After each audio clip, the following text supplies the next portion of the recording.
Hello, everybody, and welcome back to the Chilluminati podcast, episode 349. As always, I'm one of your hosts, Mike Martin, joined by my two favorite DMV workers, Jesse and Alex. We are the ones that decided to make half of the room face the other half of the room.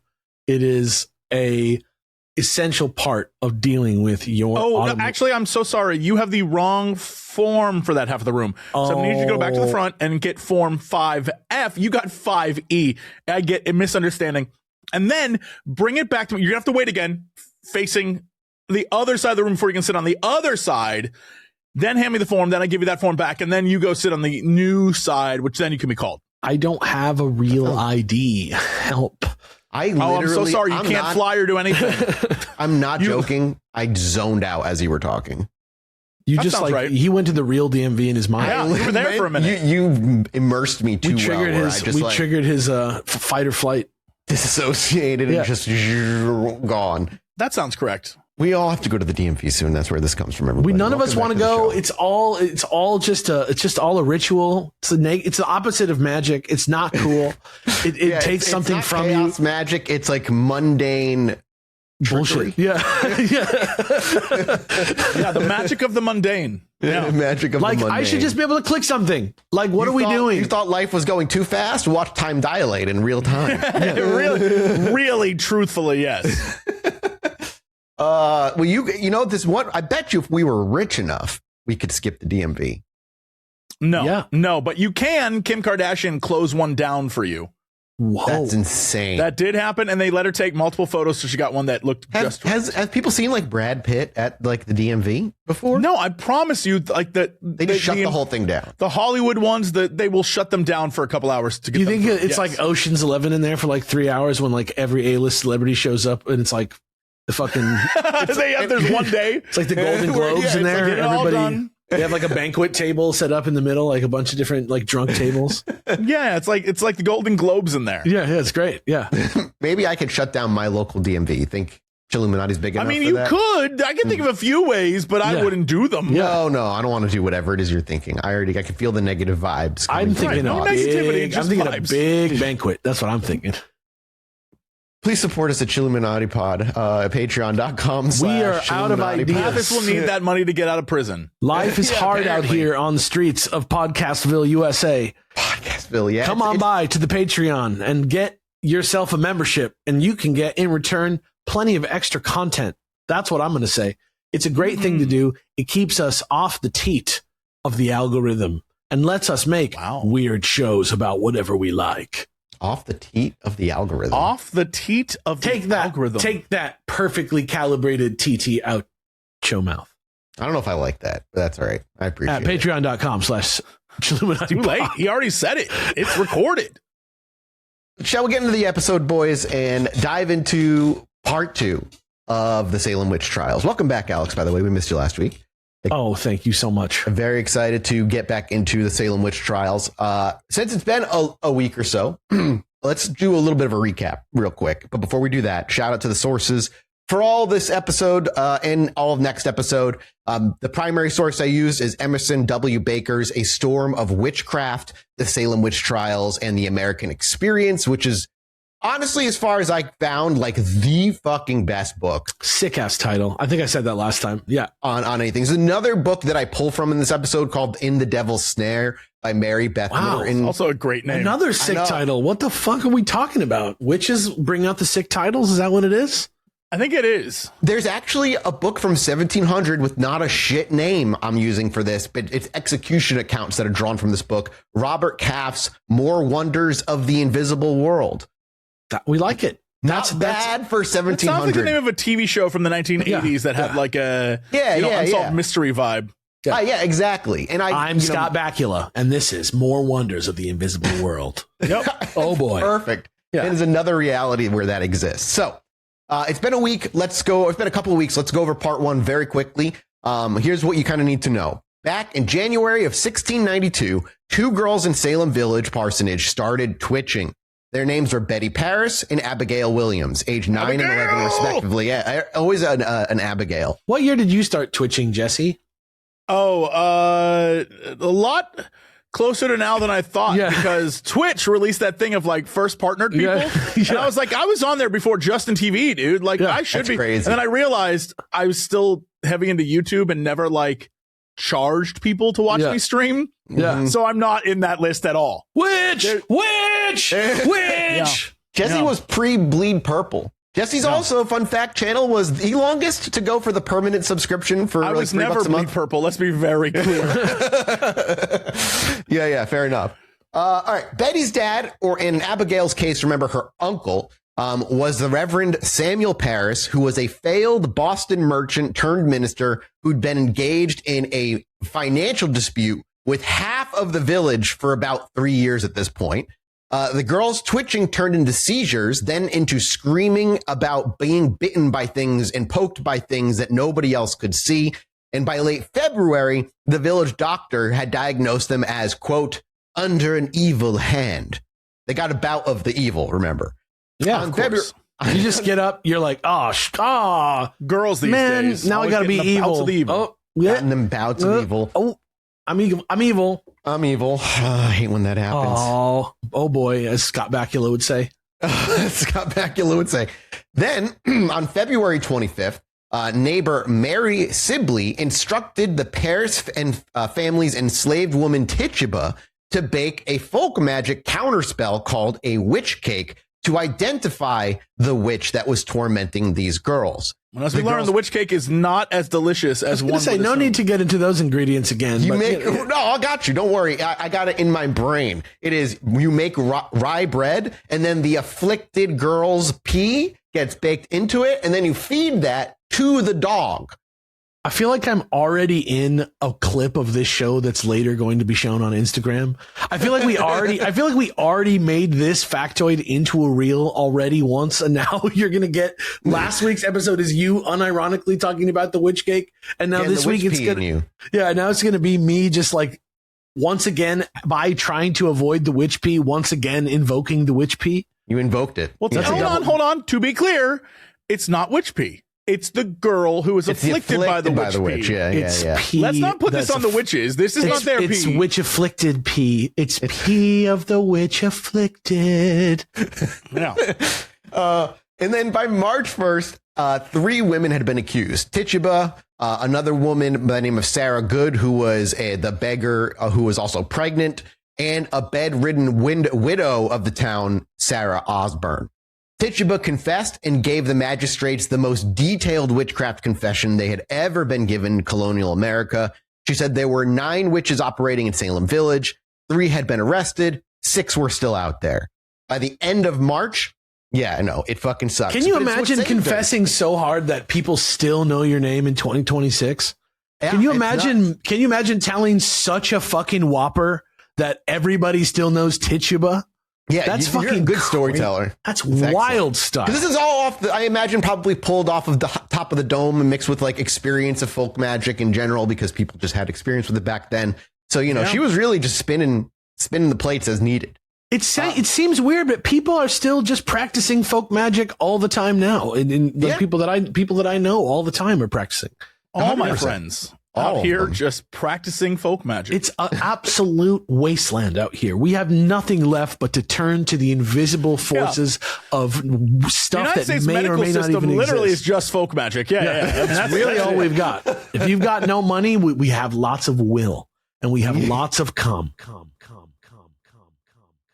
By the end of March, the afflicted population had grown to about a dozen. The accused now had grown to 7. And a 4-year-old girl, if you remember, named Dorothy Good, was in chains in the Boston jail for 9 months.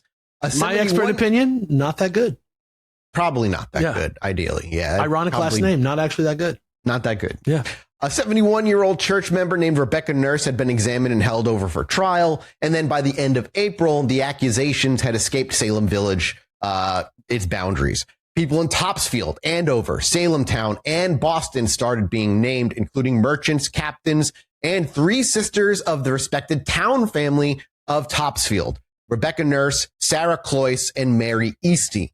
By the time Governor William Phipps arrived in Boston from London on May 14th, 40 people stood accused of witchcraft in Massachusetts Bay Colony.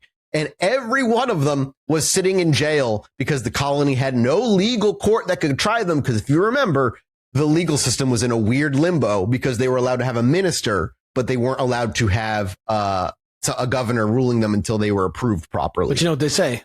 If the shoe fits. On May 27th, Phipps commissioned a special court.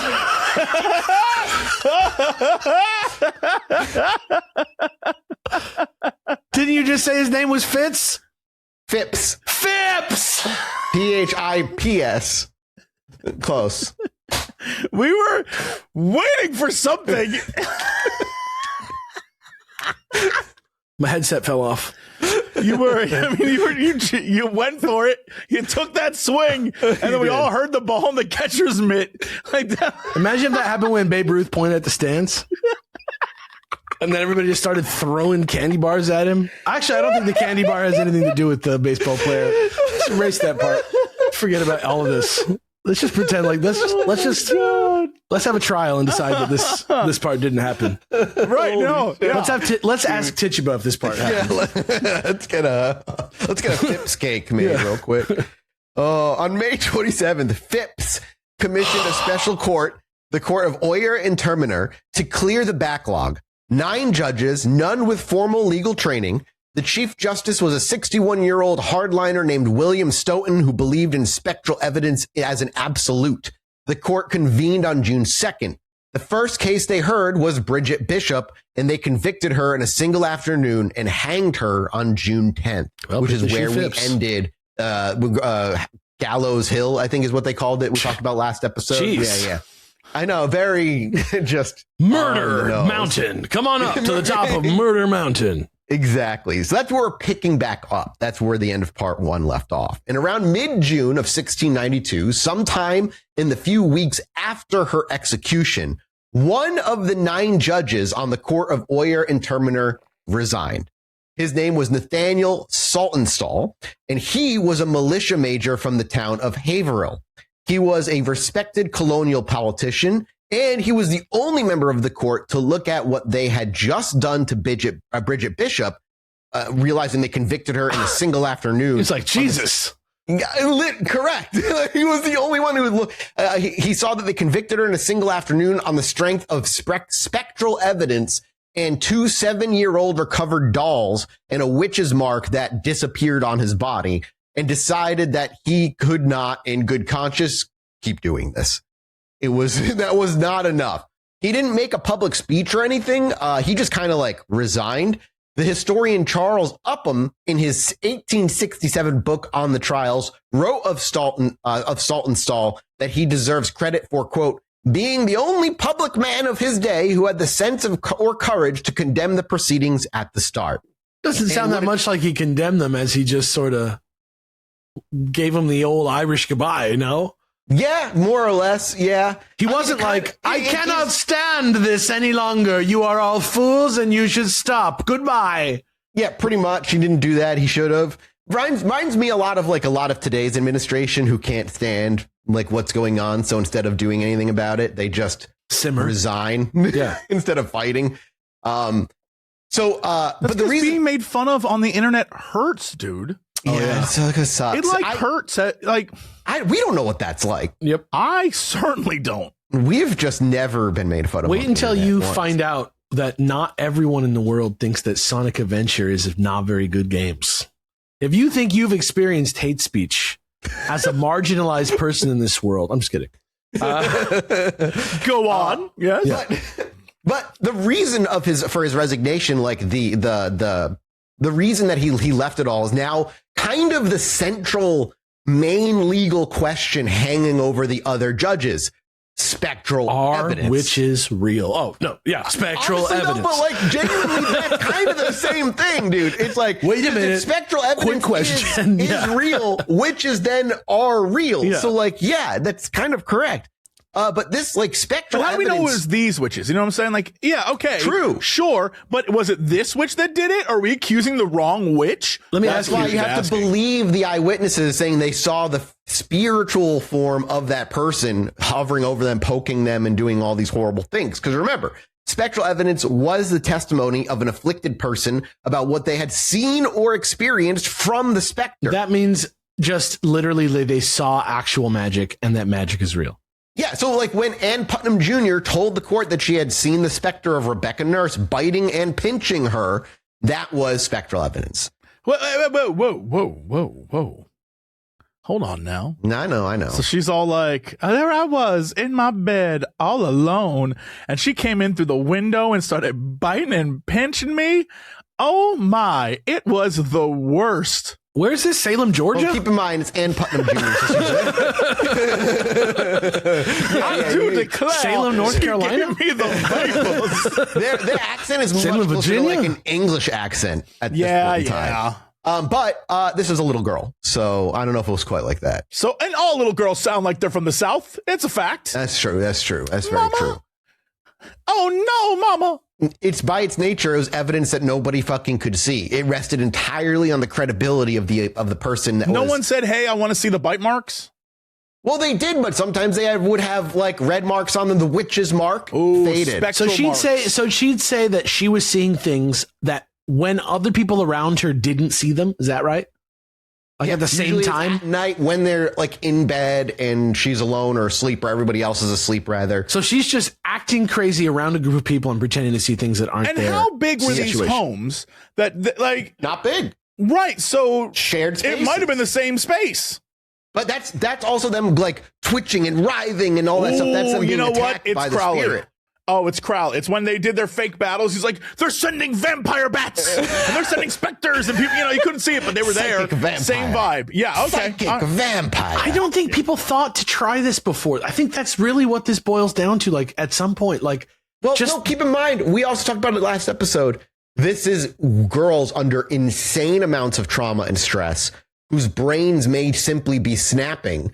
And they have no words for it. They have no way to diagnose it. So they're like, it's a touch of the evil from a witch. Satan is among us. We're in a war with Satan. That's exactly what I mean. Is it's like, we always say like you get desensitized from violence. Like when you watch like the Terminator, like blow people away and stuff like that. But it's so much more than just violence. Like psychedelic concepts, like wild mind bending shit that is like so commonplace for us. Cause we read comic books and like do mushrooms and shit in like a context where we know it's like chemicals in the mushroom that are messing with our brain.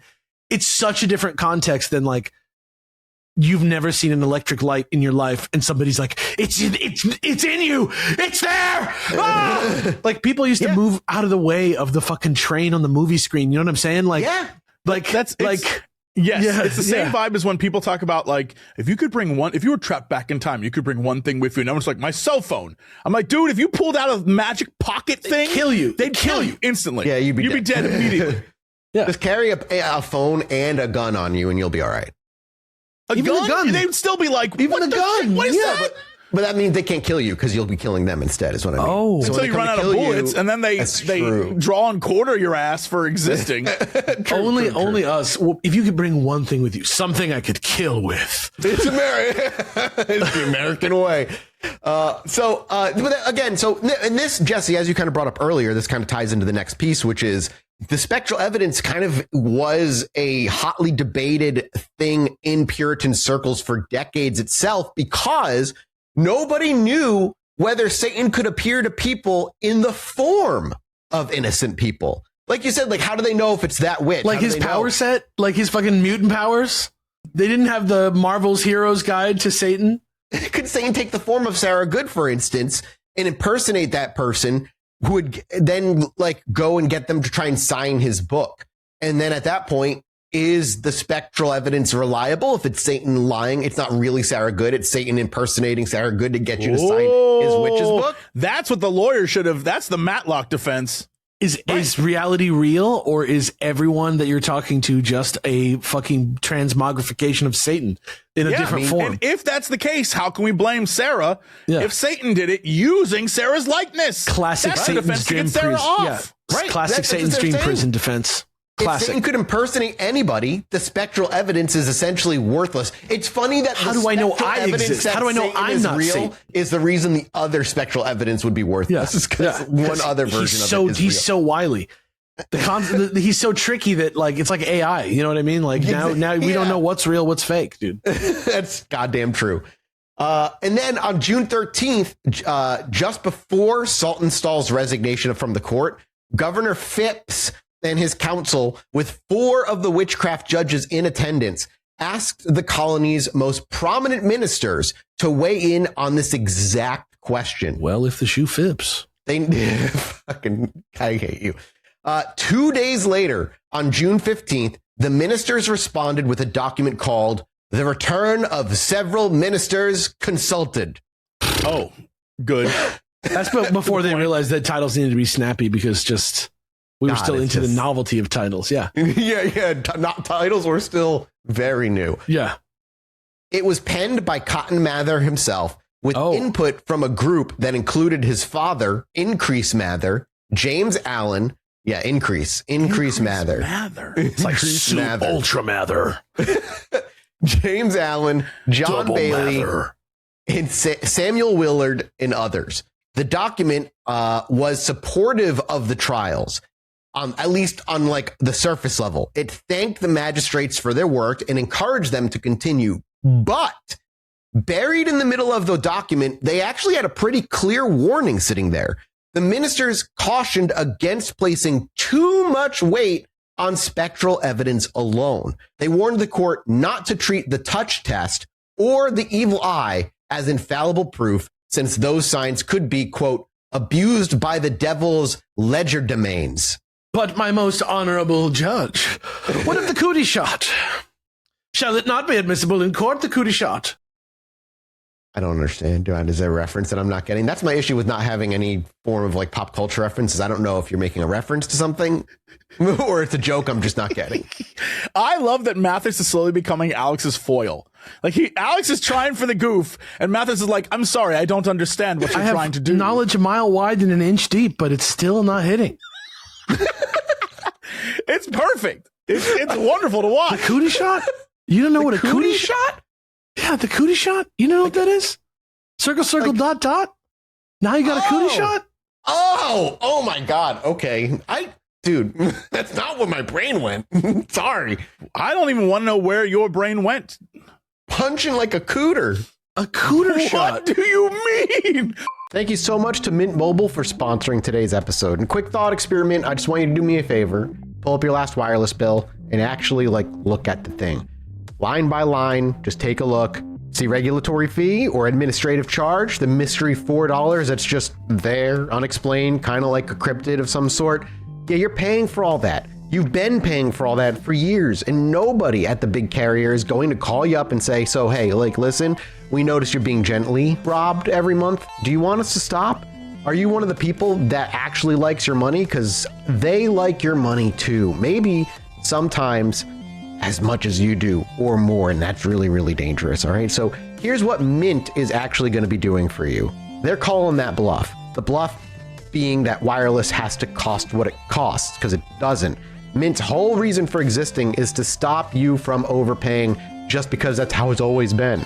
Premium plans start at $15 a month. High-speed data, unlimited talk and text, that big 5G network thing. You bring your own phone, port your number, activate with an eSIM in a few minutes from your couch. No contract locking you in, no hassle, no store visit where someone tries to upsell you a tablet you don't need. And that has happened to me more than once, I'm ashamed to say. So if you like your money, and again, I cannot stress enough that liking your money is a reasonable position to be holding, Mint Mobile is for you. Get 3 months of premium wireless service for $15 a month. Shop plans at mintmobile.com/chill. That's mintmobile.com/chill.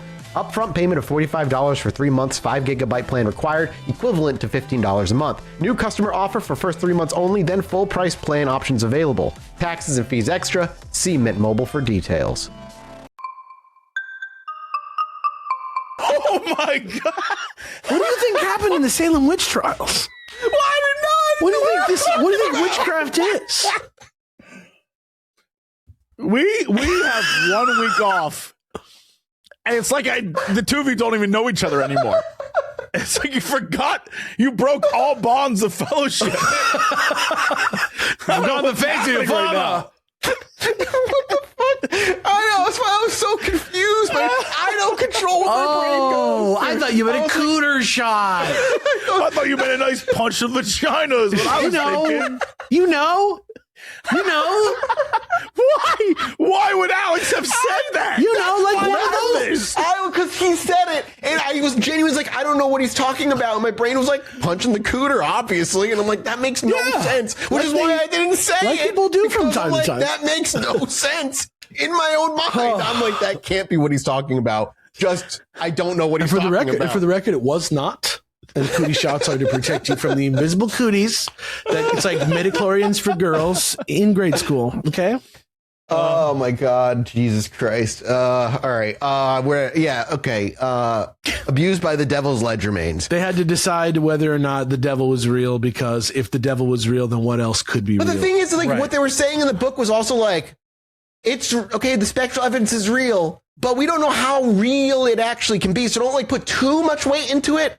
But keep up the good work. You're doing a good job at getting these witches. So they basically gave him a response that was like, not a response. Yeah, it's very political. You can't end a thing with like, what you're doing is wrong. Because then someone can take it and be like, see, they're in league with the devil too. They said what we're doing is wrong. So you have to say, all right, I wouldn't have done it that way, but good on you, Christian warriors. Like, you have to do that.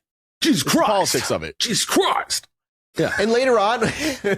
And later on, after the witch trials, he actually would publish another book. The one we actually referenced earlier, The Wonders of the Invisible World. We referenced that in part 1. But he literally uses his own court document that they sent to the to ministers as defense for why they allowed it to happen. They're like, the court did it, great job. They convened, they made the decision. Yeah, that people died that shouldn't have died, but still, it was like a good. He defended himself. It's insane. The court read this advice, though, of like, don't take too much weight into this spectral evidence, and they promptly just ignored it. They don't care. Saltonstall then resigned, like I said. This is a nightmare court. This is like... Oh, it sucks. This is like the opposite of 12 Angry Men. This is like Nightmare of Angry Men. Like, this is... The other 8 judges kept going. And from this point on, spectral evidence would be the engine that would produce the murders at the end of all this. Without spectral evidence being weighed as heavily as it is, none of these cases, I think, would have held up personally. I don't think any of them would have held any weight with it at all. So after Saltonstall, the doubts about spectral evidence would not be publicly raised again in any consequential way until October, after most of the killings had already happened. The court had been told the brakes might be faulty way after they basically revved that engine to maximum efficiency. So before we get to the next round of executions, we're just going to go over something that we talked about last episode that I said would come back this time around. In part 1, I told you to hold on to a few names, and one of them I told you to remember. In part 1, I told you to remember Salem Village's earlier ministers, the men who'd come before Samuel Parris. The first one was James Bailey, who was forced out in 1680 by the village throwing him out. The second was George Burroughs, who took the job in 1680 and lasted less than 3 years before the village just stopped paying him.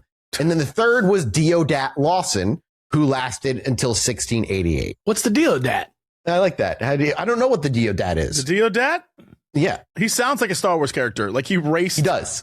On that Boon to Eve classic or whatever. Deodat is stalled. Oh, no. Oh, no. Deodat was killed by a young Anakin Skywalker. Deodat fell and hit a pillar, and his whole family watched. Oh, no. The one we care about out of those 3 is George Burroughs, because between 1683, when he left Salem, and 1692, when he would be dragged back in chains, George Burroughs had been ministering on the main frontier to a town called Falmouth, which is now Portland, and then to a town called Wells, further north, right in the middle of King William's War, which was in the middle of the Wabanaki raids that had been pushing refugees south into Essex County for years. And this all matters because this is the other book I was referencing, In the Devil's Snare by Mary Beth Norton. She's a Cornell professor, by the way, who in 2002 published this book. Her argument in that book is basically that you cannot understand the Salem Witch Trials without understanding this war specifically. that in every previous explanation of the trials, the factional politics, the conversion disorder, the Paris versus Village dispute, the ergot fungus theory, all of it is missing this central piece. And I agree. It's kind of crazy to me doing all this research, how many people tried to pin it on all these other things while completely ignoring one of the most culturally oppressive things happening to the north of them during their lifetime, which is this war, which is fucking up hundreds and hundreds of people's lives over like every single day. And it's that in Essex County in 1692, this was a community that was being actively traumatized by this ongoing war in the northern frontier. A war where this was what, remember, put Salem Village into debt because they put a ton of money into this war. And the English were losing very badly. It produced waves of refugees who'd watch their families killed in front of them. It was a war in the Puritan theological framework, the Wabanaki and their French Catholic allies were literal agents of Satan operating on the borders of the godly community. They literally saw this as Satan trying to like ruin them. And the most afflicted girls in the village, Salem Village, were themselves refugees from this war. Mercy Lewis, who we talked briefly about in part 1, was 17 years old in 1692. She was a servant in the household of Thomas Putnam, Reverend Paris's strongest political ally and the father of the afflicted Ann Putnam Jr. And by March 1692, Mercy was one of the most violently afflicted people in the entire community. She was having seizures so severe that several men had to physically hold her down. That was the part we talked a bit about in part 1. She testified in 16 witchcraft cases. She formally accused at least 9 people. But it's the shit that happened to this poor girl before she even set foot in Salem Village is that why I think she was this way. She was born in Falmouth, Maine around 1675. When she was about a year old in August of 1676, the Wabanaki attacked her village. Her grandparents, multiple cousins, and other extended family members were killed.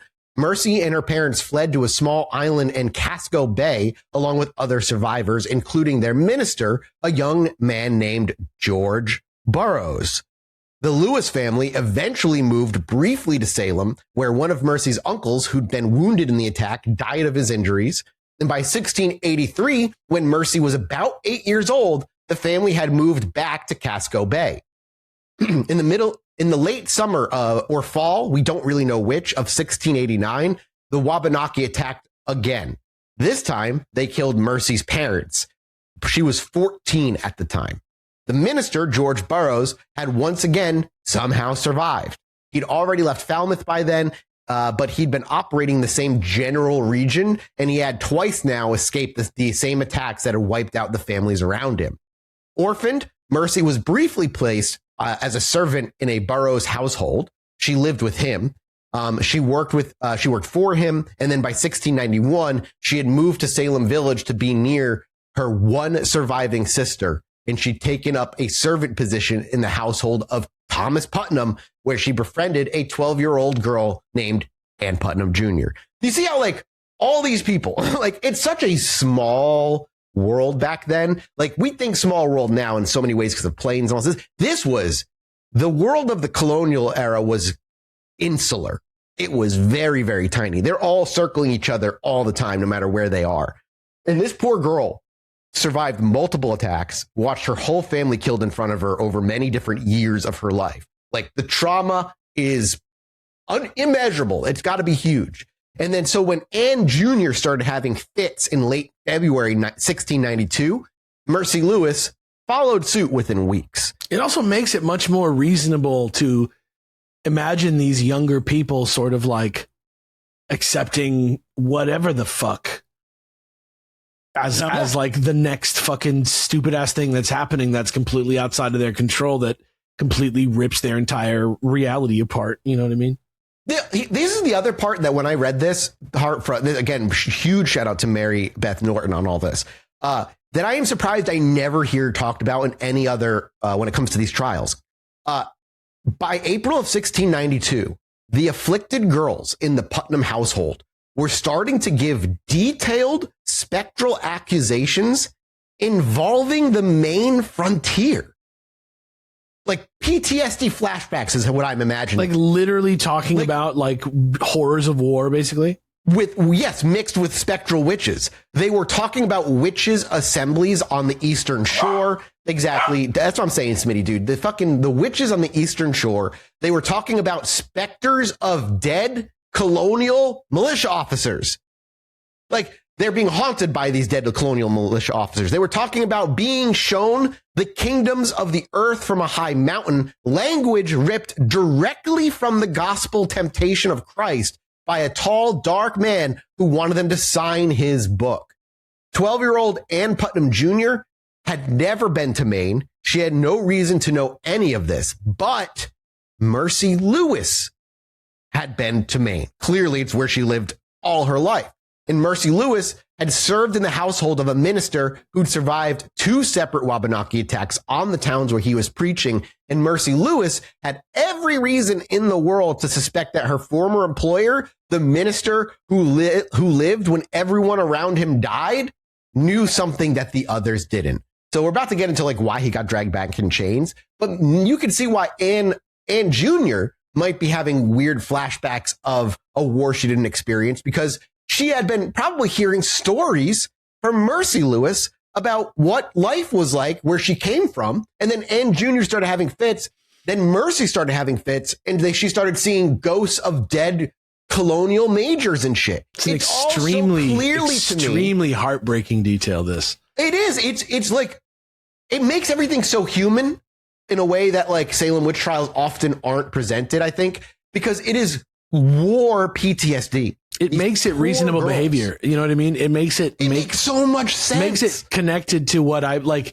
When you think about it, even if you watch the fucking movie, it's like, it feels pretty like, oh, crazy women. Crazy 1700s women, Yeah. But it's definitely not that. It's definitely got this extra sort of layer to it that totally changes it. And you mix that as well with the other girls who, even if they didn't have war PTSD, they were living in a colony that was at war with itself, really. Half the colony wouldn't pay the minister. They were trying to out him, and so the minister was living in barren, cold conditions, and that's why he was like blaming Satan for all this, if you remember. But like, yeah, it is just the perfect crock pot for mental distress. This is like Christian Cthulhu type stuff. Like, this is like religious depravity almost. Like we're almost taking the doctrine past reasonable, like, 100%. You're interpreting it in such a strange way. You're changing the entire like character of like what the spirits are meant to be doing and what they exist for. And like, even if you are reading the Bible according to any of these religions, it's not like this. This is not how these characters act, right? No, but I'm left with like, yes, I agree with you. But I put myself into their shoes and I'm like, what other explanations are reasonable for my 1692 brain, where like bloodletting isn't working and your usual hubris things are not working? What are you left with? Like even later in the 1800s, like they would be away from Satan blaming, but they would just call it things like the melancholy. Like, again, just like it'd be hundreds of years before they actually had a word to put to what these people were going through at this time. I know all about the melancholy. You know what I mean? You and I, we all have our own fair share.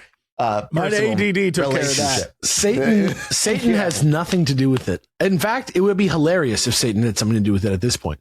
Yeah, at this point, yeah, man. That's right. I've been targeting you specifically. If this was just my test, depressed today. Yeah, this is my test. Not like too much, but just to really upset the whole balance. I don't want you out of bed. The vibes will be off. Don't get up.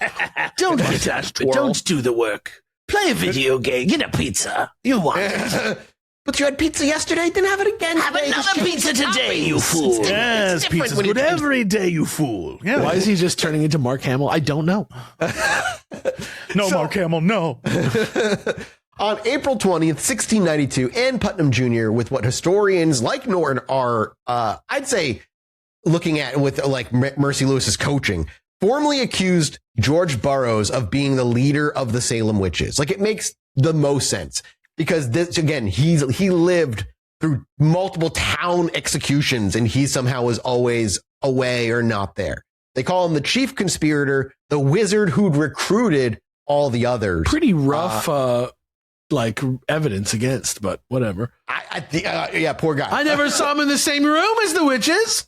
Or as they called him sometimes, quote, the minister of the devil's anti-church. Yo, who was doing all this naming back in the day? What's going on? Is it just a dour time? It's just a dour time. Do you think like the logo it says anti-church, but then in little like cursive it says the devils up on top of it? I'm just trying to market it.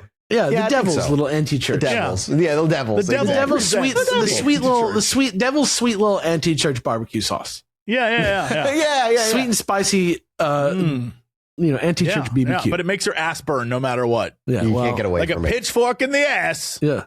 Just the devil's barbecue sauce. The anti-church.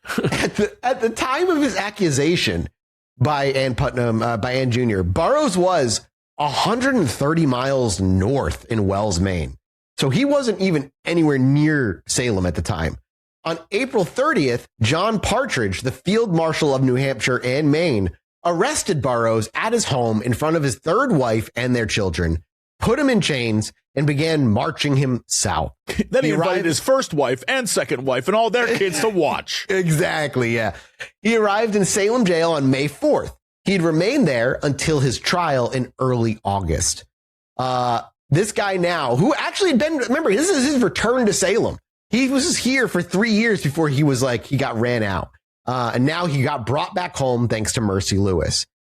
Mercy Lewis was the most prominent of the refugee accusers, but there were others. Susanna Sheldon had been displaced from Maine as an infant. Abigail Hobbs, whose confession in mid-April had named Burroughs as well, had lived in Falmouth as a child. Sarah Churchwell, who was another afflicted girl, was also a frontier refugee. Mercy Short, who would become afflicted later in 1692 in Boston, was a captive who'd been taken during the combined French and native raid on Salmon Falls in the spring of 1690. Her parents killed in front of her, her home destroyed, herself marched to Quebec and forced to convert to Catholicism before being ransomed that fall. Dude, in my mind at this point, all these people accusing him are so desperate for an answer as to why their life went the way it went. They were like, this has to be the reason. Whatever, We've exhausted all other options. But basically the point being, this wasn't some random teenage girl having mass teenage girl hysteria. Right. know? She was like sort of just already destroyed. Yeah, she was already just destroyed and saying yes to whatever at this point. But there are people dying because of their reactions. Oh, 100%. Yeah. So, I don't want to be like these poor girls when they are also dragging people down with them. Like, it sucks all around, but people are dying. It does. It absolutely sucks. And I don't want to say that what their actions didn't have consequences and it does cast, not them in a completely innocent light, obviously. It's hard to blame them, though, when, they're not being put in, they're just, somebody's putting them in the situation. I'm just saying that historically, I will give Tituba all the grace in the world, but I also recognize that to save her own ass, she threw other people under the bus. You know 100%. What I mean? Yeah. That's a lot of what's going on here is people throwing other people under the bus to save their own ass. Yeah. When it comes to the George Burroughs accusation itself, I think most of them are basically processing PTSD through a Puritan framework. But also having a lot of these are women. They have zero power. 100%. And there's a bunch of dudes in charge, and they're like, if you don't tell us the truth, we'll kill you. It's exactly what they're being asked to do. Here's what's going to happen. Yeah. It's like there's a lot of layers to this. But agreed. No one, I don't think there's an innocence. There might be 2 or 3 innocent souls, but they're definitely dead at this point. But I'm just saying, most people involved with this, for being as religious as this community was, they're doing some of the most unreligious shit imaginable. Or, depending on how you view religion, maybe the most. Yeah, Puritans are really strict religion. Are you the villain from Disney's The Hunchback of Notre Dame? Yeah, exactly. If yes, everything's going exactly as you expected. Yeah. Are you so turned on by this girl you saw one time you're willing to kill her and everyone involved with her and go to hell, but then mea culpa yourself out of it? Yes. And you see no problem with that? You get it. Thank you so much to Hero Forge for sponsoring today's episode. And you heard me say it before, I'm going to say it forever. I'm such a nerd. I play tabletop RPGs multiple times a week. I have a figurine collection that I am both proud and embarrassed of. And a lot of that is thanks to Hero Forge. If you head over to heroforge.com right now, you can go check it out. If you're like a minis collector, if you like to make your own minis, that's what Hero Forge is all about. You can customize hundreds and thousands of different minis with the different unique combinations they have, and then have them mailed directly to your home, from plastics to bronze and so many more options. It's easily the best place to go. And if you're not even sure, like, oh, I don't know, I don't want to buy anything, I'm not sure of like if I can make what I want, go over to heroforge.com right now, and literally you can use their like mini maker tool for free. You can try and make your own mini the way you would want it, or if you're a DM like me, make like a standard goblin, for instance, and just make an army of those and check it out. The tool is entirely free. And if you're like, you know what, this is worth it, go ahead and grab that mini. And if you have a 3D printer at home, you can save yourself a bunch of money and then just buy the digital file for that particular mini cheaper off their website that way, and you can print it at home or have them use their amazing printers and plastics and have them send it to you. I will preach for Hero Forge forever. I've told my friends and family who all game like me to go to Hero Forge well before we started working with them, and I'm just happy we get to keep working with them for another year. Head over there, and if you do buy something, use code CHILLPOD on checkout to save yourself a little bit of money on the way out, and it supports the show. That's CHILLPOD code on the checkout of Hero Forge. Thank you again to Hero Forge for sponsoring this part of today's episode. On June 29th, 1692, as we're ending the June here, the Court of Oyer and Terminer convened for its second session, the first one after Sultan Stahl's resignation, and the first one after the execution of Bishop. Over the course of that single court session, juries returned guilty verdicts against 5 women. Their names were Sarah Good, Rebecca Nurse, Susanna Martin, Elizabeth Howe, and Sarah Wilds. Any relation? Sarah Good, no relation to Susanna Martin here. Oh, okay. None.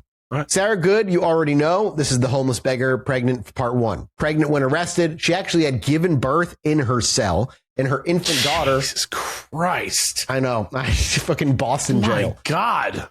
Her infant daughter, named Mercy after the infant the family had lost the year before, had died in the Boston jail. So she also lost that infant. A baby that died in jail that was named Mercy after another dead baby named Mercy? Named Mercy, yeah. Jesus Christ. Sarah's 4-year-old daughter, Dorothy, was still in chains at this point. We're still in that 9 months of that 4-year-old being in chains. And by the time Sarah went to trial in June, her family had been functionally destroyed, is the only way I can really put it. The other 4 women I want to spend a little time on because they kind of tell you something about what the court was doing are Susanna Martin, who is now 71 years old, a widow from Amesbury. She'd been accused of witchcraft twice before in her life, once in 1669 when the case was dismissed for lack of evidence, and again in 1671. She was poor, noted as sharp-tongued, and generally disliked in her community. Is that not like super fucking old? For this time, is she like the oldest person anyone's ever seen? Is she like? I don't know, but it's definitely one of the few rare ones that make it to their 70s. Like, she's seen a lot of shit at this time of her life. Word. The historians who've worked on her case describe her as having had a 30-year reputation as a suspected witch in her community. That's how much people did not like this woman. She 30 years as a suspected witch. Yeah, they just hated her, so they just suspected probably her not a witch if it's been 30 years. Yeah. Not. Yeah, you would think 30 years, but no.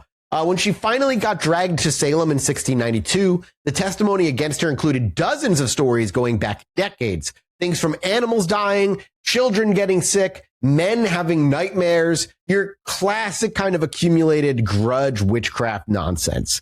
Elizabeth Howe was about 57. She lived in Topsfield, like the Nurse and Eastie sisters. She was caught up in the network of Topsfield families that the Putnam allied accusers were systematically going after. Because remember, all in the background of this, it's Putnam v. Porters, and the Putnams are winning right now. Like, they have the sway, they have the numbers, and they have families that married into the Putnams that they have power over, that they use as like secondary families to like go after other families. Outside the state, like their power eked out into other communities beyond Salem. There is some comfort in the fact that even in the times of the Salem witch trials, people had like giant, like basically like gods compared to them, that they could fully perceive everything that was going on and it would just affect their lives like overwhelmingly. And yet they had nothing that they could do to change or shift it. And it was all just some machinations at the behest of two giant families. That's so the more things change, the more things stay the same, brother. Like that's like on such a small scale, still how it feels to be alive today. It's nuts. Yeah. Multiple witnesses testified that her specter had, quote, ridden them like a horse, describing Elizabeth Howe's witch ghost was riding them like a horse. The afflicted girls confirmed her as a tormentor. I know, right? Doesn't sound that bad. Sarah Wilds, also from Topsfield, was around 65, also tangled up in the Topsfield-Putnam property feud network. Her past included scandals. She had been fined for fornication before her first marriage. She'd been involved in a long-running dispute with the Gould family of Topsfield, the same family that had been spreading rumors about the Town sisters for decades. So that's 4 of the 5 women hanging on July 19th. At this point, the pattern becomes kind of clear. Usually older, poor, or marginal on the community, long-standing enemies of a particularly influential family, the kind of women previous English witchcraft cases had been targeting for generations. None of these convictions taken on their own would have stood out, I think, in the broader European context. It's just that in American history, this weird blip of witchcraft stands the test of time because it's the only thing that our country had ever seen like it moving forward. But the 5th woman we want to talk about is something a little bit different. Rebecca Nurse. This is the 71-year-old. She was hard of hearing, sickly. She was this, unlike the other old woman. This is the other, by the way, there are 2 old women in this. 2 old 70-year-olds. This one, unlike the other one of the most respectable women in Salem Village. The other people hated the other one. This one they liked. She had been a full member of the Salem Town Church for decades. Her husband, Francis, was a respected farmer. Their family rented the substantial Townsend Bishop Farm, which was about 300 acres on the western side of the village. And they had 8 children, all grown, all members of established Massachusetts families. This is like back then, the kind of woman, if you told like a Salem villager and like that she was about to be accused of witchcraft, they would have laughed at you and said you were dumb. Like there's no way this person would have been accused of witchcraft, unlike 71-year-old Susanna Martin, who was being accused of of witchcraft. In this case, I think the reason it's so separate from the other 4 is because it really is the most damning thing about the court of Oyer and Terminer in the entire run of these trials. Because the jury heard the case, the afflicted girls did their usual performance of convulsing, claiming Nurse's specter was attacking them in real time. Multiple witnesses from Salem Village came forward to testify on their behalf. Remember, too, during these times, the place was so packed, not everybody could even get in the building to watch these cases. 39 prominent neighbors had signed a petition attesting to her good character and her innocence. Some of those petitioners were taking real personal risk too, because petitioning on behalf of an accused witch could get you accused yourself. Yeah. And the Nurse family had gone to the wall for her. Rebecca herself in the courtroom, struggling to hear the questions because she's deaf and 71, said something that, who read these records, quoted as unbearable to read for someone like her age. The afflicted girls were screaming and writhing around her, and the court was treating her as guilty. And the old woman, partially deaf, surrounded by her tormentors, realizing the court was not listening to her, just said out loud, kind of to herself, "I have got nobody to look to but God."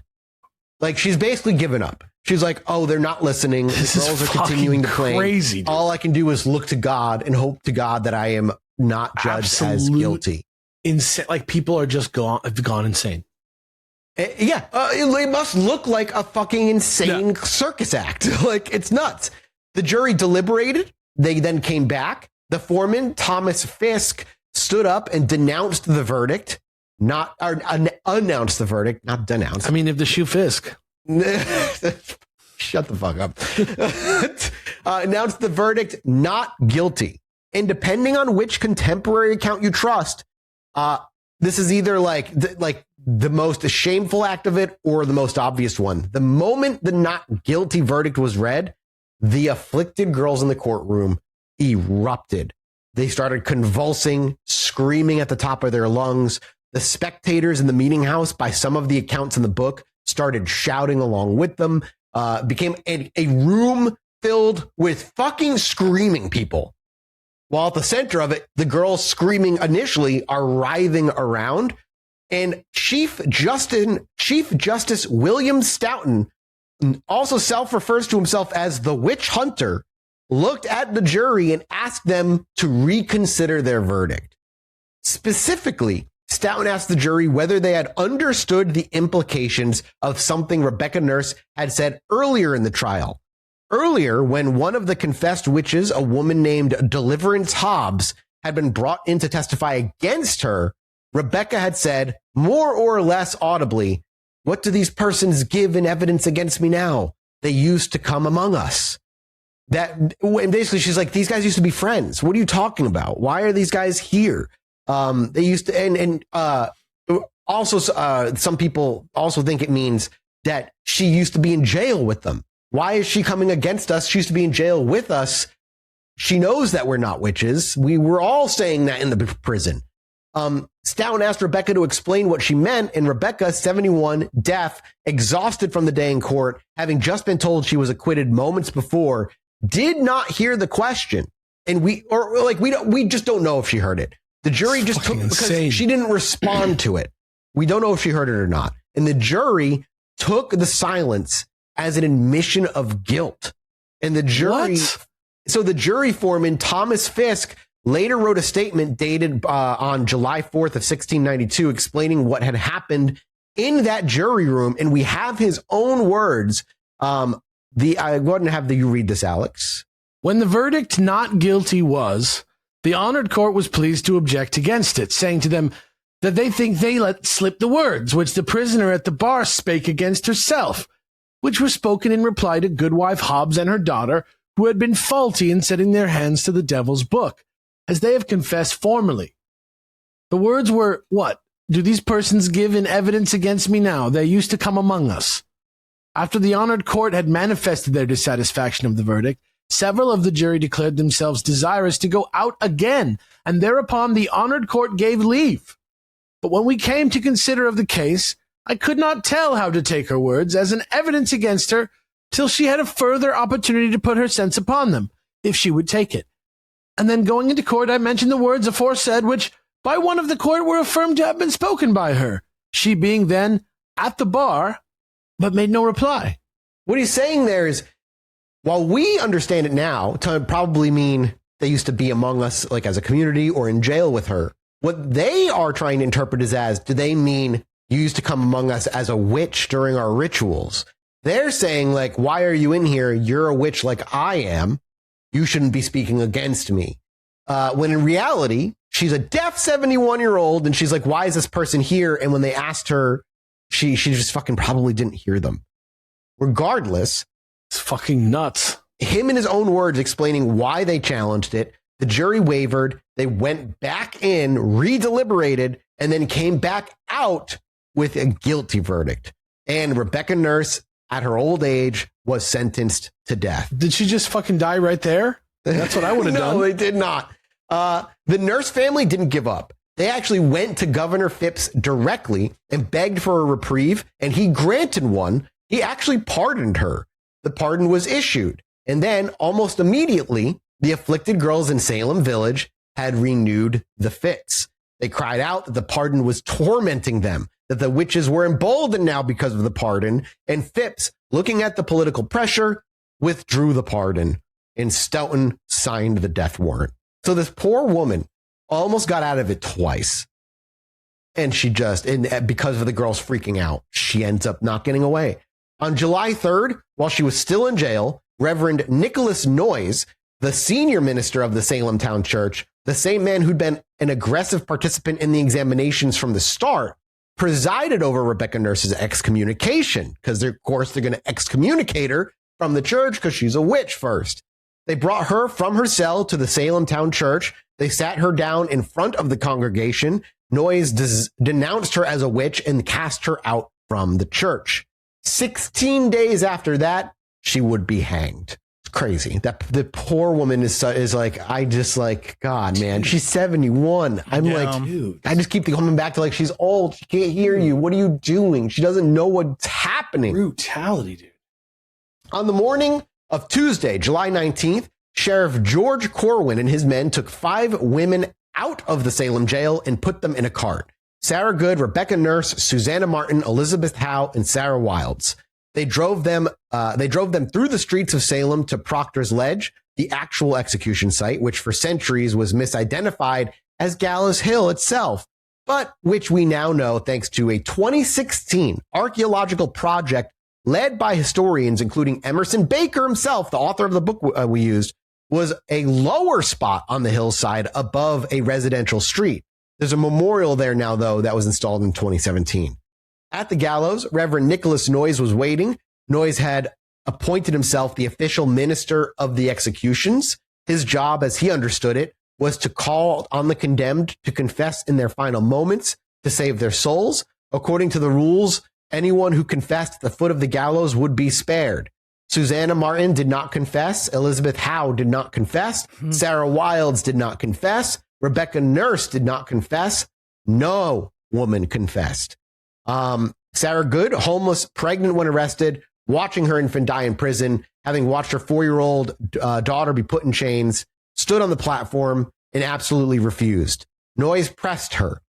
He called her a witch. He demanded she confess for the sake of her soul. And Sarah Good, according to an account preserved by the New England magazine in the 19th century, looked at the minister and said, quote, "You are a liar.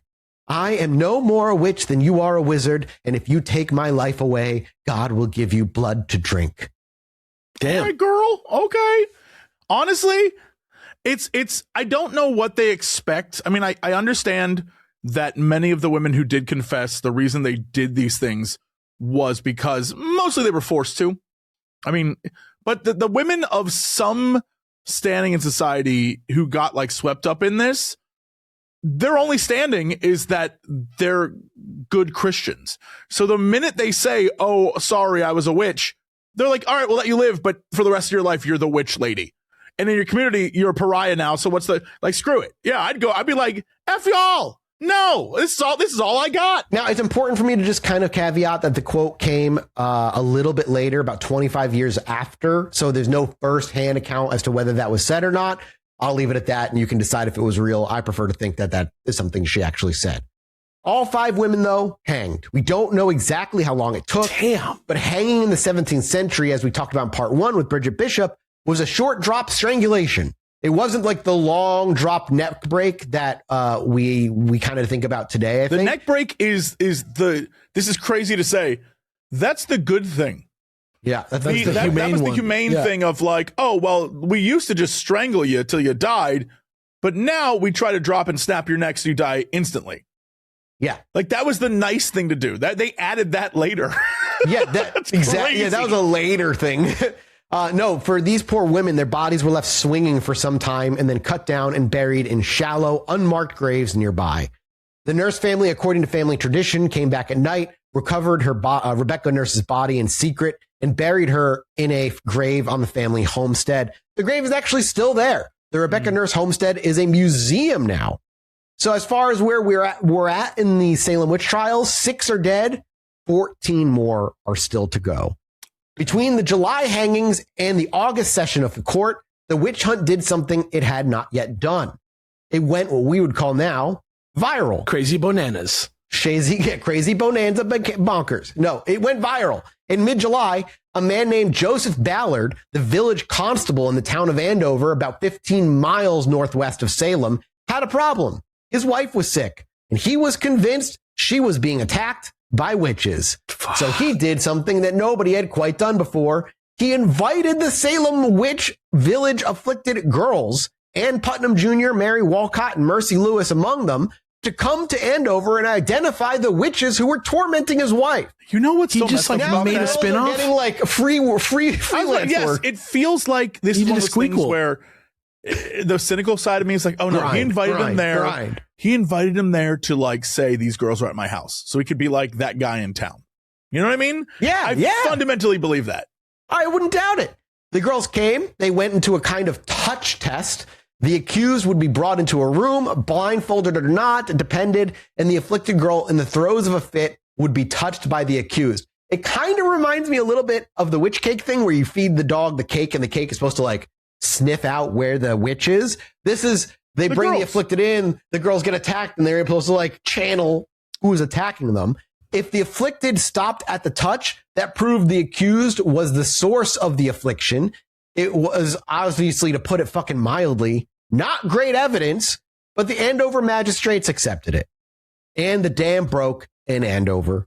By the end of the summer, around 45 Andover residents had been formally accused of witchcraft. Many of them confessed because by midsummer, the colony's accused had figured out that confessing was the only way to live. It just is the only way. If you admitted you were a witch, you were out. Andover would, by the time the trials were over, have more formally accused witches than Salem Village ever did. Out of about 172 people accused across the entire crisis, more than a quarter of them came from Andover. No other town in the colony, including Salem Village itself, produced more accused witches than Andover did. And this is where Salem outbreak stops, this is where it breaks out of local Essex County panic and genuinely becomes, I think, rooted in our history as we why it's so heavily rooted in our history. Because this is where, like I said, the afflicted girls, they're not just defending their own village anymore. They are now traveling mercenary witch identifiers. They go out and they are professionalizing their illness. The August session of the Court of Oyer and Terminer ran from August 2nd through August 6th, and they heard 6 cases. The court returned 6 convictions. The 6 condemned were George Burroughs, John Proctor, John Willard, George Jacob Sr., Martha Carrier, and Elizabeth Proctor, John's pregnant wife. Elizabeth would be granted a temporary stay because of the pregnancy. The other 5 would hang together on August 19th. That's so fucked up that they were all able to be hanged on the same day, how close their convictions were to each other. And George Burroughs, remember when he was accused, he was 100 and some odd miles away when he got accused. He got dragged back and hanged for it. Martha Carrier, John Proctor, and George Burroughs are slightly different than some of the other cases. Martha was from Andover. She was about 38 years old, and she had been blamed in Andover for bringing a smallpox outbreak to the town in 1690 that killed, I know, it sucks, that killed several members of her own extended family. By 1692, her own children, aged 7 to 18, had been arrested and were being pressured to confess to witchcraft and to name their mother as a witch. I'm sorry. I don't know what to tell you. I must ask to the audience, but I'm going to do my own research on this. Ever so often, I think to myself, I wonder if some researcher somewhere did a study about something related. So for example, I used to always wonder about I wonder if there's some college student out there that wrote a thesis about how the trouble in the Middle East is very much like the Alliance and Horde in World of Warcraft. You know what I mean? They fight and no one knows, no one even cares why anymore. They just fight. And I do wonder if someone out there has written a thesis or a book or something that is like Salem Witch Trials, and then we overlaid that onto the Red Scare. Oh, yeah. And how similar and how those things finding some kind of weird situation, using it for your own ends. Yeah. Yeah. Watching something spin out of control to the point where it becomes ridiculous, to the point that ridiculousness is finally realized, but what it takes for people to get there. And I'm so curious if that someone must have. There has to be, dude. Even if it's just a college level, a dude wrote it to graduate or something. It's got to be something. The parallels are self-evident. Yeah, right? yeah. Agreed. Unsurprisingly, her own children, having been arrested and asked to claim their mother as a witch, they did that. And Cotton Mather, in his book, the book we've referenced already in this episode, again, The Wonders of the Invisible World, if you're curious, which again was published immediately after the trials to defend the trials in which he was a part of, called Martha Carrier this, quote, rampant hag, and wrote that the devil had promised her she, quote, would be queen of hell. And he actually wrote that's like literally in his book. Now, whether the underlying testimony actually supported that is a whole other question, but the line is real, and it's like he singularly points her out as one of the worst witches among them for some reason. John Proctor is the one most people know or think they know because of the play, yeah. The Crucible. Yeah. Right. Which is the version of him is a 35-year-old man having an affair with a teenage Abigail Williams, who eventually heroically refused to sign a false confession. None of that is true. Abigail! That's not true whatsoever. The real John Proctor was not 35. He was 60 years old in 1692. He ran a tavern and a substantial farm on the southern boundary of Salem Village on the Downing Farm. There was no romantic relationship between him and Abigail Williams. There was, however, from the very beginning of the panic, John Proctor was one of the only adults in the area openly skeptical of the afflicted girls. His own servant, Mary Warren, was one of the afflicted, and Proctor reportedly threatened to beat her if she kept up the act. He said publicly multiple times that he thought the girls were lying. And in a community at this point where like being skeptical of this stuff could get you accused yourself, Proctor knew that price and kept doing it anyway. He was like too curmudgeonly in my mind to like get away from how he felt about all this. That's so crazy. That's so crazy how much license was taken. I know. And when he was arrested from his cell awaiting trial, he co-authored a petition to Boston ministers protesting the trials and the torture being used on the accused. Please, sir, I'm just 35. I'm having an affair with a young woman who really, really thinks I'm sexy. Get me out of here. Those sexy, sexy children. That play did this poor 60-year-old man dirty. He was not a creepy guy having like an affair with a teenager. But he goes on to protest the trial and the torture being used on the accused, specifically describing how Martha Carrier's two teenage sons had been tied, quote, neck and heels till the blood was ready to come out of their nose to force confessions out of Jesus. them. And that his own son, William, had been tortured the same way. The petition, though, did not save this poor man. But it still survives to this day, and it's one of the only direct contemporaneous protests from an accused person about how those confessions were actually being produced. George Burroughs was the one the court was really trying here. He was the one Cotton Mather himself thought was the key prosecution, because he's the one all these other girls who I would say have PTSD were blaming for all of this. His trial was on August 5th. The evidence against him included spectral testimony from Mercy Lewis, Ann Putnam Jr., Abigail Williams, and Abigail Hobbs. Burroughs' specter, they said, had tormented them, threatened them, tried to force them to sign the Devil's Book. It included accounts of Burroughs' extraordinary physical strength. He had reportedly, on the Maine frontier, lifted a heavy musket by sticking his finger into the muzzle and holding it out at arm's length, a feat the court took as evidence of diabolical assistance. What? He just did like a weird like broomstick trick with his gun? Yeah, he like stuck his finger down the muzzle of the musket and lifted it up, and the girls were like, that's evidence that the devil made him super strong. That's impossible. It's impossible.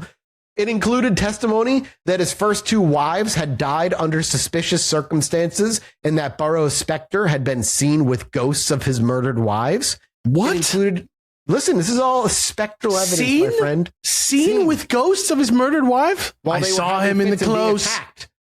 Okay. Yeah. All right. They were there with him. All right. It also included his failure to take communion. Okay, well. It included his unconventional religious views. Burroughs may have been a Baptist sympathizer. Oh, no. Which in 1692, Puritan Massachusetts, that's basically heresy. In Cotton Mather, in his book, wrote about the case so uncomfortably that he refused to use Burroughs' full name. Here's an actual sentence. Jesse, you can read. This is right out of his book. Glad should I have been if I had never known the name of this man, or never had this occasion to mention so much as the first letters of his name. The government requiring some account of his trial to be inserted in this book, it becomes me with all obedience to submit unto the order. Kind of badass. Yeah. It's kind of badass sounding. But yeah, he was like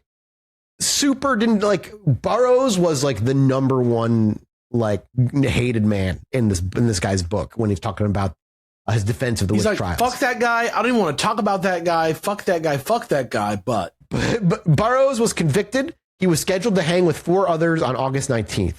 On the morning of August 19th, Sheriff Corwin's cart took 5 prisoners up the road to Proctor's Ledge. George Burroughs, John Proctor, John Willard, George Jacob Sr. And this was the old man from part 1 who was walking with 2 canes. This is the guy who's like another old man. We had to kill him. He was a witch. Carrier. Yeah, he's a witch. And Martha Carrier. A large crowd had gathered. Cotton Mather had ridden up from Boston specifically to attend this one. He was the only major minister there. Burroughs went up the ladder. And what happened next was preserved in detail by an eyewitness named Robert Califf, a Boston cloth merchant who would, in 1700, publish a book called More Wonders of the Invisible World. That was a specific. Is that a coincidence? No, it was specifically intended as a critique of Cotton Mather. He's after him. He's after him. Like he wrote that book specifically. It's an anti-church, if you will. Yeah. That one of the historians famously actually described him as a man who had, quote, had it in for Cotton Mather and who tied a can to him after the frenzy was over, and it rattled and banged through the pages of superficial and popular histories ever since, end quote. Like, the dude fucking hated Cotton Mather. I love that. The dude had an agenda. But the Califf account is the most detailed eyewitness record of any of the Salem executions. And here it is, his actual words from 1700 for Alex to read. Mr. Burroughs was carried in a cart with others through the streets of Salem to execution. When he was upon the ladder, he made a speech for the clearing of his innocency with such solemn and serious expressions as were to the admiration of all present. His prayer, which he concluded by repeating the Lord's Prayer, was so well worded and uttered with such composedness, as such fervency of spirit, as was very affecting, and drew tears from many, so that it seemed to some that the spectators would hinder the execution. The accuser said the black man stood and dictated to him. As soon as he was turned off, Mr. Cotton Mather, being mounted upon a horse, addressed himself to the people, partly to declare that he was no ordained minister, partly to possess the people of his guilt, saying that the devil often had been transformed into the angel of light. And this did somewhat appease the people, and the executions went on. Fucking insane. Yeah. So the people, like, they were like, this is fucked. No, this is fucked. And they were like, trust me, this guy is a sicko. He's twisted, baby. Trust me. And the whole audience was like, well, maybe he's right. Maybe he was sick and twisted. All right, on to the next one. Kill again. He was, again, George Burroughs, former minister of this place, climbed the ladder, gave his speech declaring innocence, and then, doesn't matter, he was hung. The crowd, according to Califf, began to weep, and according to multiple sources, began to murmur that Burroughs was innocent, but again, none of that mattered. Execution went forward. Burroughs was hanged, and then after that, so were John Proctor, George Jacobs, John Willard, and Martha Carrier. Brutal. Robert Califf witnessed all of this, would spend the next 8 years writing a book specifically to indict Cotton Mather for what he had just done. Agenda or not, Califf's report of August 19th has, for over 300 years, been the moment everyone like points to when they want to understand what Cotton Mather's was actually was that morning. Like, what was his whole headspace? Because again, he writes in his own book about how all these people deserved it. Now, 11 are dead, 9 to go. 3 weeks passed between August 19th hangings and the next major event. The court was preparing for its September session. The afflicted girls were continuing to name names. The Andover panic was still expanding, and multiple confessed witches were now in custody who had named dozens of others. It's like the world's worst pyramid scheme where you can't escape it if you're named, because everybody who gets accused also starts naming other people, and it just keeps spreading. On Monday, September 19th, something happened in a field on Howard Street in Salem town that has, in centuries since, become one of the more famous moments in colonial American history. The man at the center of it was an 81-year-old farmer named Giles Corey. Giles was the husband of Martha Corey, who we again met briefly in part 1. The church member who accused alongside Rebecca Nurses was one of the first signs that the categories basically kind of collapsed. Martha had been examined on March 21st and had been in jail since. Giles, who was a hard, stubborn, brawling old man with a long history of legal trouble, he'd been tried for death of his hired hand, Jacob Goodell, in 1675, beaten to death with a stick in a fit of anger. Jesus. What the fuck are you? And this guy was in his late 60s when he was doing that. Because he's 81 at this point. He initially testified against his own wife in the early weeks of the panic, too. He'd briefly believed the accusations. Then he'd changed his mind and tried to recant his testimony and started publicly defending Martha. In April, the afflicted girls had cried out on him. He'd been arrested on April 18th and examined the next day. And by September, both of the Coreys were sitting in jail awaiting trial. While Giles was finally brought before the court of Oyer and Terminer in September, he did something nobody in the court actually expected him to do. He pleaded not guilty and then refused to be tried. You can I do didn't that? know that was the thing you could do. Yeah, you can just do that? Under English? No. I'm good. I think not. No. I'm good. I'm chill. Under English I didn't do common this, law- so no. So no. Under English common laws that existed in 1692, after a defendant entered a plea, the next required step was to consent to be tried by God and the country, meaning by a jury, obviously. If the defendant refused to consent to the jury, the trial simply could not proceed. There was no consent, so there was no trial. So you legit could just do that. The legal remedy for this, the procedure that would evolve over centuries of English law to handle defendants who tried to avoid trial this way, was a punishment called peine forte et dure, which meant strong and hard punishment. What we call now pressing. Oh, they'd stone them to death. Like Yep. when you put stones on a person and then you crush them. Push on them. Yeah, the procedure was the prisoner would be stripped naked and laid on his back on the ground. A heavy board would be laid across his chest. Stones, large stones, would be piled onto the board one by one. Between stones, the prisoner would be asked again whether they would submit to trial. If they said yes, the pressing would stop and they would go to trial. If they refused, more stones would be added. The prisoner would be given bread on the first day and water on the second. The procedure would continue until the prisoner either consented to trial or died. That is Which is just such bullshit. This just the logic is just not there. They're like, It's just fine, then not we'll kill you. Then we'll kill you. Okay. You'll consent Or you'll or die. die. Yeah. You'll give us your permission or we'll take it with your life. It's like worse than what could have normal happened. Just give them Yes, the punishment. it's so much Just worse. find them guilty if they don't go to trial. It's so weird too because the logic is like, well, He has to consent to if God. you don't do this, then you'll die. But hey, at least if you really are innocent or you weren't a witch, hey, you're in heaven, so it's fine. Which is like such a crazy way to do it because that's literally them being like, we can hand wave it. Like there's all right, either we killed a bad person or God will take care of them, so it's whatever. It sucks. It fucking sucks. Living in this time would be such a nightmare, dude. Oh my God. There's nothing you can fucking do about it. You can never do it before. And at this time, with him, this had never been done in colonial Massachusetts yet. Pressing was a procedure from English law that the colony had on its books, but had never been invoked. And Giles Corey was the first, or Giles, I don't know. I think it might be Giles. I don't know. Giles Corey was the first. He is also the last. He is the only person ever pressed to death on American soil under legal authority. Why did he refuse?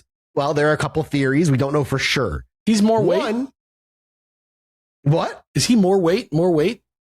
Yes. That's exactly he's who the this dude guy is. Yeah. Yes.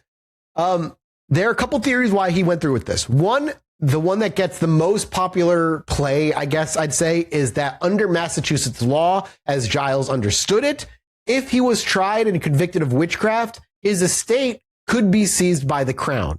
And he wanted to make sure his land passed to his sons-in-law instead. This is the version Arthur Miller went with in the Crucible. The actual law on this is a little more complicated. Personal possessions could be seized after a felony conviction, but real estate passed to the heirs regardless of whether you were convicted or not. So the financial theory might have some truth to it, but it's not as airtight as the play made it out to be. There's also another wrinkle where historians have found evidence that Sheriff Corwin later extorted Giles's daughter for 11 pounds 6 shillings by claiming he was going to seize the property anyway, which suggests Corwin himself wasn't sure how the law worked. The second theory is simpler and probably closer to the truth, I think. Giles Corey was just 81 years old. His wife was about to be hanged. Every confession he might have made would have been a lie, and he just decided he was going to not participate in this, in his own conviction. He was going to deny the court its legitimacy by refusing to acknowledge it, so they pressed him. Kind of badass. More honestly to the truth as an 81-year-old at this time. Kind of badass, kind of fucked up. Yeah, definitely agree. And then, so starting on September 17th, in a field that's now the Howard Street Cemetery in Salem, Sheriff George Corwin laid Giles Corey on his back, placed a board across his chest, and began piling stones onto him. According to Robert Califf's account, Sheriff Corwin himself sometimes stood on the stones to add weight. So the sheriff would just stand on it sometimes. What a dick. They pressed him on the 17th. They pressed him on the 18th, and he died on the 19th after 2 full days of pressing, death on the 3rd morning. When they asked him between rounds of stones what he had to say, what he wanted to plea, what he had to confess to everything, Giles Corey, by every contemporary account, said only one thing: more weight. Hell yeah, brother. Fucking crazy. Some sources have him saying it once. Some sources record him saying it multiple times. Some sources record different last words. Like one that I could find said, quote, "Damn you, I curse you and Salem," which would be in keeping with what we now know about his temperament, as far as we know. But more weight is the version that is stuck and is the version closest to all of the other contemporary accounts that we seem to have on him. So that seems to be what he would be saying most realistically. Robert Califf, who again, thank God this guy was there to witness this stuff, so we actually have a firsthand account on this, who witnessed the pressing, recorded one more detail as well. As Giles was dying, his tongue forced its way out of his mouth from the pressure on his chest. Sheriff Corwin took his cane and pushed the old man's tongue back into his mouth with his own cane. Nah. Ew. That guy sucks. That guy's trash. Yeah. What the fuck, Literal dude? villain shit. That's like literal villain. It's Yeah, absolutely it's very villain. heinous. Samuel Sewall, one of the judges on the court of Oyer and Terminer, wrote about it in his diary the next day. He wrote a very small section on it, and these are his actual words dated Monday, September 19th, 1692. Jesse, you can read this one. Samuel Sewall. I think it's how you say it. Sewall, Sewall, maybe? Yeah, Sewell, maybe? Sewell? Yeah. Sewall? Yeah. Yeah. About noon at Salem, Giles Corey was pressed to death for standing mute, which pains was used with him 2 days, one after another, by the court and Captain Gardner of Nantucket, who had been of his acquaintance, but all in vain. Fuck. And that's it. One of the judges of this guy's death, this 2.5 day long pressing to an 81-year-old man, dedicated a single sentence to him, and that is it. To me, Crush that's my just- friend. Slept. Went to bed. Dinner. Got up. I mean, you have to imagine it's tough. Again, if you say anything, then you're in league with the devil and you're dead. Yeah. Even yeah. after the fact, like, still time period wise, people could be like, oh, yeah, no, whoops, that's a mistake. But religious wise, especially in Puritan New England, they'd still have eyes out for you. It's, people would be like, little heretical, little messed up. Yep. Well, we'll talk a little bit more in the final part next week in part 3. But 5 years later, he would become the only one of the 9 judges to publicly kind of confess to everything he'd done. So we'll look at that a little bit more. In the centuries after, the position of sheriff of Essex County has been said to be cursed. The story goes that Giles Corey cursed the office as he was dying.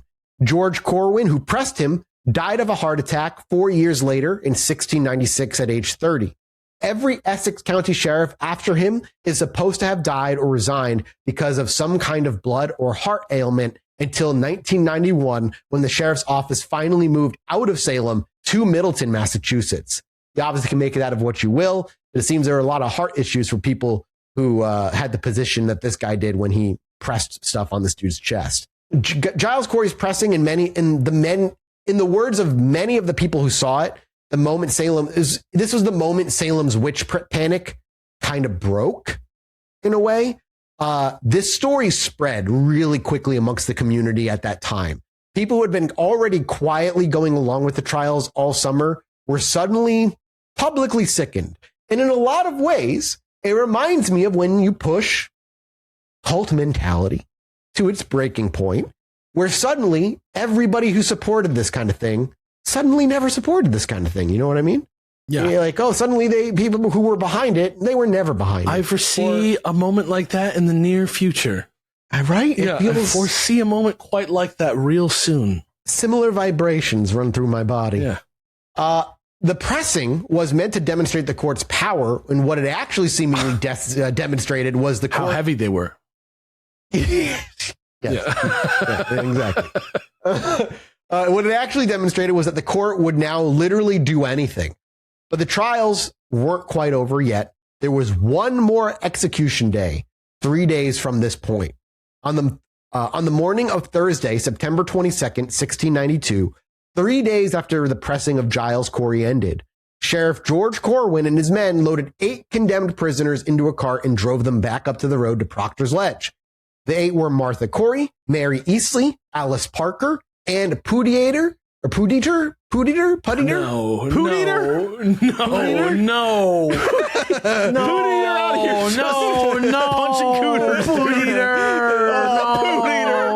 dude. How do you say that? God damn it. You tell me. Pud-eater sounds even worse. Pud-eater. No. Pud-eater. Loves pud. Loves a pud. Loves a banoffee pie. Pud-eater, dude. That's not how you say that. That can't be. No. That's not. Pudator? Yeah, maybe like Pudator or... Pudator. It's Pud-eater, dude. Padiator? But it's not Pudator. It can't be. It can't be. And a Pudator. And a poo-poo delicious eater.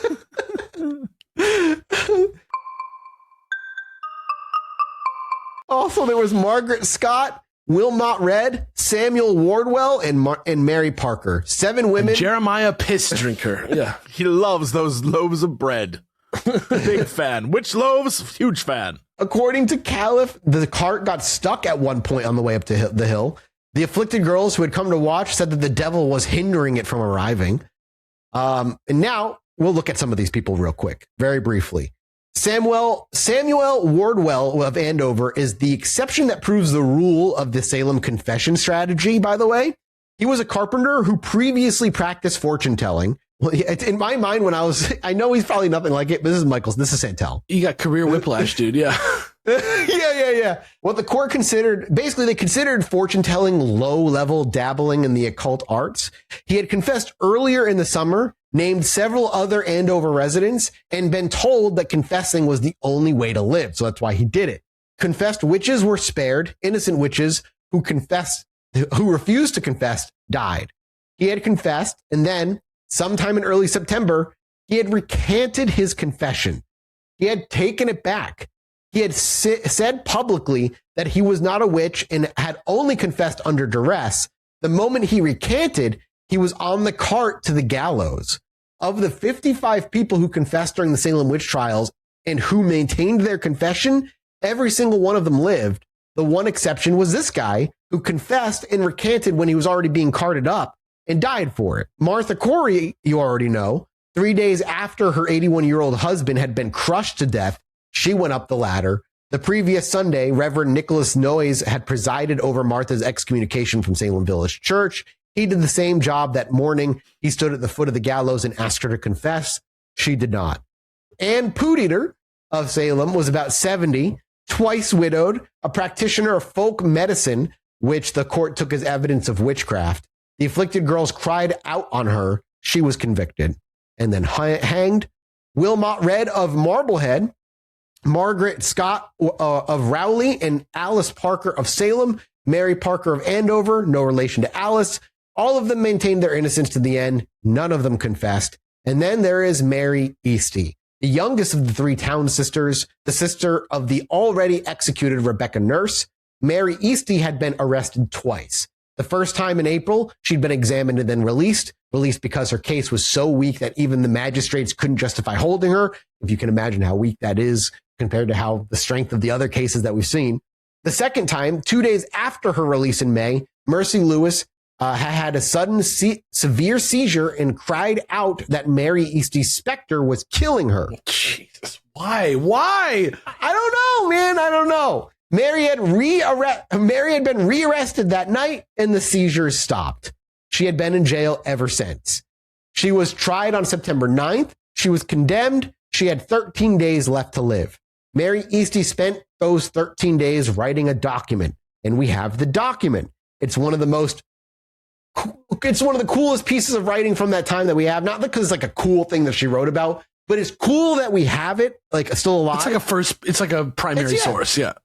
It is a petition addressed to Governor William Phipps, to the judges of the court, and to the ministers of Massachusetts. And in it, Mary Easty does not ask them to spare her life.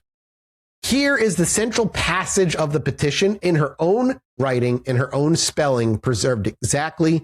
Your poor and humble petitioner, being condemned to die, doth humbly beg of you to take it into your judicious and pious considerations, that your poor and humble petitioner, knowing my own innocency, blessed be the Lord for it, and seeing plain the wiles and subtlety of my accusers by myself, cannot but judge charitably of others that are going the same way of myself, if the Lord steps not mightily in. I was confined a whole month upon the same account that I am condemned now for, and then cleared by the afflicted persons, as some of your honors know. And in 2 days' time, I was cried out upon by them, and have been confined, and now am condemned to die. The Lord above knows my innocency then, and likewise does now, as at the great day will be known to men and angels. I petition to your honors, not for my own life, for I know I must die, and my appointed time is set, but the Lord, he knows it, that if it be possible, no more innocent blood may be shed, which undoubtedly cannot be avoided in the way and course you go in. Yeah. Her petition isn't for her life. Wow. It's for other people. She's like, stop. She's like, this is fucked. Yeah. Yeah, you're all being fucking stupid. Stop. Mary Easty made two concrete suggestions to the court in her petition. First, she suggested that the afflicted accusers should be kept apart from each other before being questioned so that the court could see if their stories actually matched. Because if they were obviously really seeing the same specters, they should just be able to describe them identically without coordinating. Second, she suggested that confessed witches should be put on trial alongside the accused because under the current system, confessing was the only way to survive, which meant the confessions were obviously not reliable. Both of these suggestions, by the way, were obviously exactly correct. Both were exactly the procedural reforms that would, after the trials were over, become the legal consensus in a colonial America for handling witchcraft cases.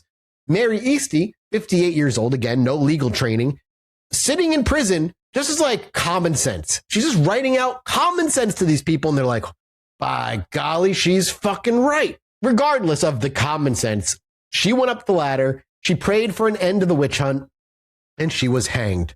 After the 8 bodies had been cut down and the Reverend was standing at the foot of the gallows looking at up at the empty ropes, he is recorded as saying, quote, "What a sad thing it is to see 8 firebrands of hell hanging here."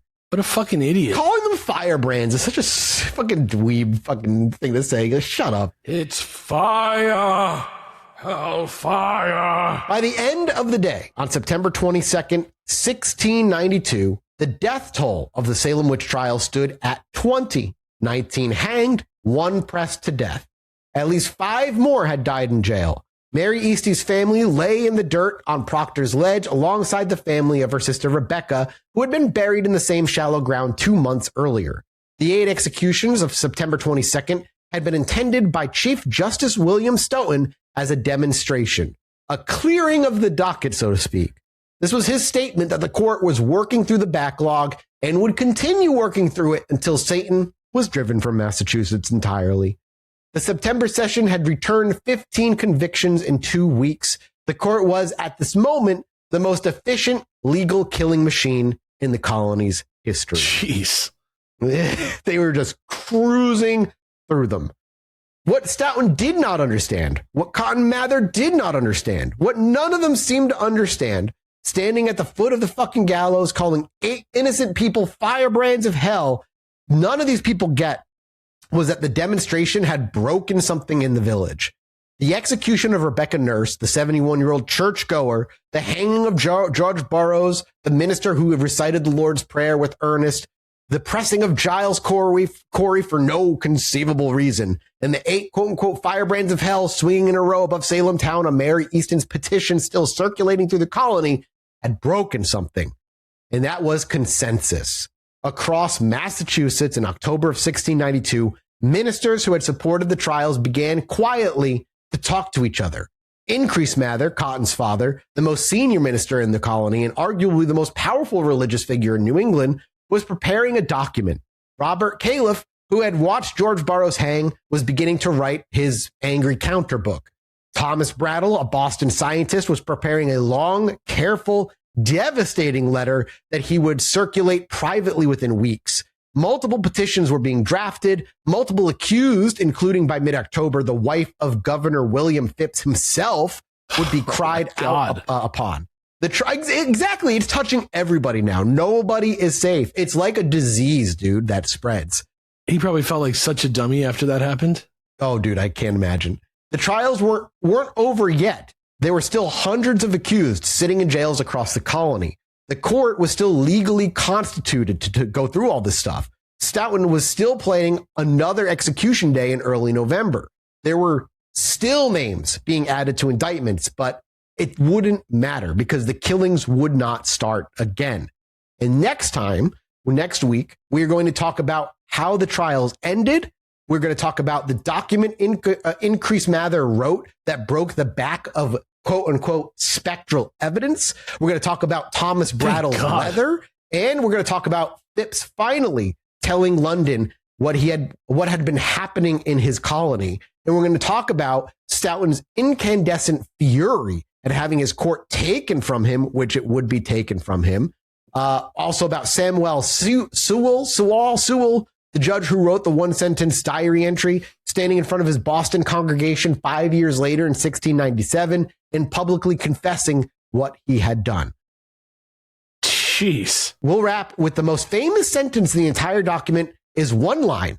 By the end of 1692 would be passed hand to hand across the Massachusetts Bay Colony. A single sentence that one of the most powerful religious figures in New England put on paper to say, we have to stop. It was, quote, "It were better that 10 suspected witches should escape than that one innocent person should be condemned."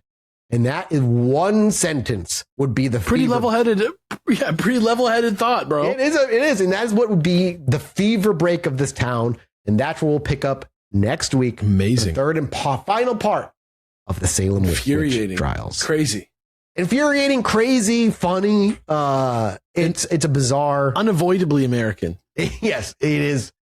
Goddamn unavoidably American. This is why I said too, like, no matter what I do, I can't cover everything because in the background of all this, the Putnam and Porter thing is happening still, like, at full fury. Like, there's all kinds of machinations moving in the background. Like, I would urge everybody who's like, if this has triggered an interest in you, go buy the book, go do the research, read the letters from the direct source of this time. It is fascinating. And if you look at it through like a weird mob lens, it's also really fun. Like it's just a crazy read. Thank you all so much for your support. We're off to go do a mini-sode over at patreon.com/Chilluminati-pod. If there are still live show tickets available for our end of August live show, you better hurry. Go grab them. They always sell out. Grab them while you can. We'll be there August 22nd out in the Lincoln Theater out in Chicago. We'll see you guys then, and we'll see you next week. We appreciate you. We love you. Goodbye. Anyway, me and my wife were sitting outside indulging on our porch one night, enjoying ourselves. I needed to go to the bathroom, so I stepped back inside, and after a few moments, I hear my wife go, "Holy shit, get out here." So I quickly dash back outside, and she's looking up at the sky in awe. I look up too, and there's a perfect line of dozen lights traveling across the sky.